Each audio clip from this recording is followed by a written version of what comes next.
What do you think, Dotty? Is it looking at... Oh, hello. Look, Dotty, it's the Playbox lot again. How are you doing? Good. It's great to see you again. You've just caught me in the middle of one of my isolation tasks. I'm trying to knit a blanket for my friend's baby, but I think I've got a bit of a way to go. Oh, by the way, it's meant to be holy. Do you know what? I'm really glad you've interrupted me because I actually have a new book for us to read. It's called The Lion Inside by Rachel Bright and Jim Field. Oh, a special thank you to Herbie and Ciel who lent it to me. I haven't read it yet, but they said it's very good. So, Herbie, Ciel, I hope you weren't joking. Dotty, what do you think? Should we have a break? He says yes. Should we get started? Good. So, this is The Lion Inside. That's not a lion. It's a little mouse. Oh, there he is again. Okay, here we go. In a dry, dusty place where the sand sparkled gold, stood a mighty flat rock, all craggy and old. And under that rock, in a tiny full house, lived the littlest, quietest, meekest brown mouse. Can you see the mouse? I think he's there in the house, in the little yellow house. He was so very tiny, so incredibly small, that nobody noticed him ever at all. He got trod on and sat on and missed out for stuff, ignored and forgotten. Yes, mouse life was tough. Oh dear, I wouldn't like that at all. Getting trod on by an elephant. Ouch. Meanwhile, far above, on top of the rock, times were quite different. It was lion o'clock. There he is, looking like a cool dude. This huge, toothsome creature made sure everyone saw how important he was, by how loud he could... What do you think it's going to be? I think I know what the word is going to be.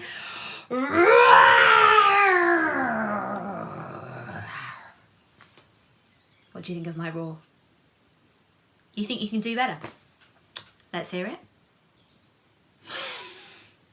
Oh, you're right, you can. Oh. Absolutely terrified, Dotty. He was head of the pack.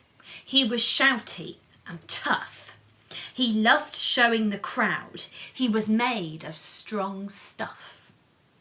There he is, lifting up a rhinoceros or something, or a hippo. Must be very strong. Yes, all were impressed by this mighty king cat. If only, thought Mouse, I could be more like that. Where's Mouse? Can you see Mouse? He's there in the corner, trying not to get trod on probably. Then, late one dark night, in his mini mouse bed, the cleverest thought popped into his head. He jumped from the covers and held up a paw. You know how hold up your paw, Dotty? I've got it, he said. What I need is a roar. Roar. I can't imagine how a mouse would roar, but I don't think it would be very loudly or scarily. I mean, what if this mouse with the weeniest squeak was a little more grrr and a little less meek? Well, he'd still be the smallest of fuzzy brown mice, but he'd make friends and join in, and life would be nice. Well, maybe. I guess desperate times call for desperate measures. Yes, thought the mouse, I must find out how. I will learn how to roar, and I will learn it now. But, oh my gosh, there was only one beast who could teach him this thing, but might make him a feast. It was time to be strong, take a chance, after all. Forever was such a long time to feel small. Oh, he's really taking a risk. I feel nervous for him. So he made himself brave and he fought like a winner. He set off for the top, hoping not to be dinner. It felt like the scariest thing he could do, but if you want things to change, you first have to change you.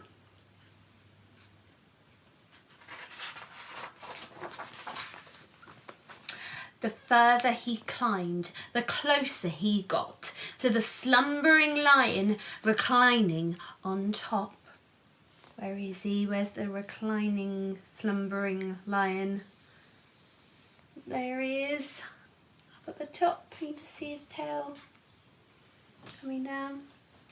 Then, at last, as he stood on his tippity toes, he found himself suddenly nose to...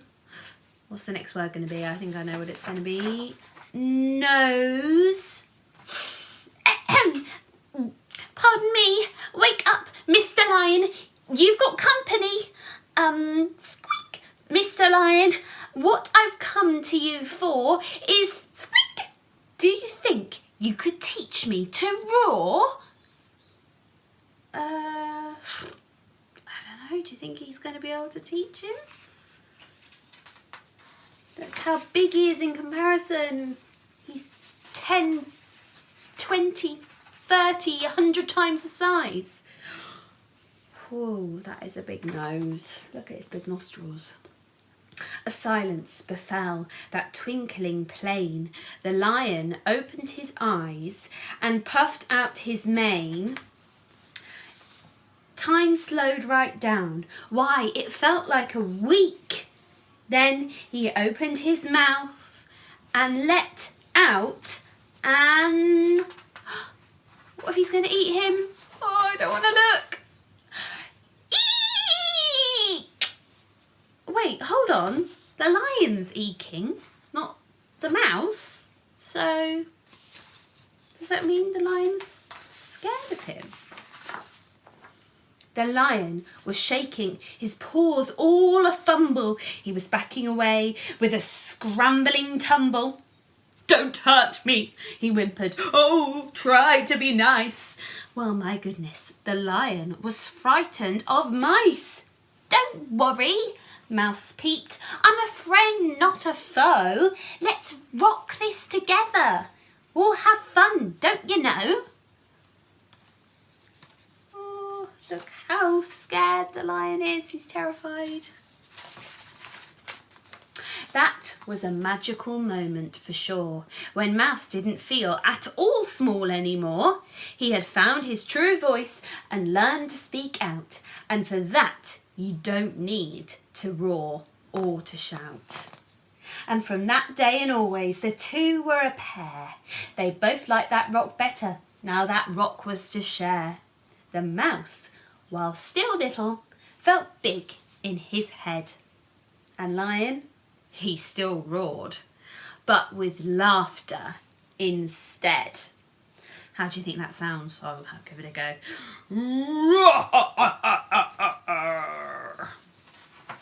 you think that sounds like a lion laughing and roaring at the same time? Yes, That day they both learned that no matter your size, we all have a mouse and a lion inside. And there they are, watching the sunset together. Oh, that was a lovely story. Which was your favourite, the lion or the mouse? The mouse was definitely my favourite. He was very cute. Great. What a brilliant story. Thank you very much, Rachel Bright and Jim Field, for writing it. What did you think, Dottie? Oh, you're scared of mice as well? You haven't seen any in here, have you? You have? I better keep a lookout. Thank you very much for joining. I hope you are all well and safe. It is lovely to see you. And I'll hopefully see you for another story soon, when I might have got a little bit further with my blanket. But who knows? Okay, take care and bye. Say bye, Dottie.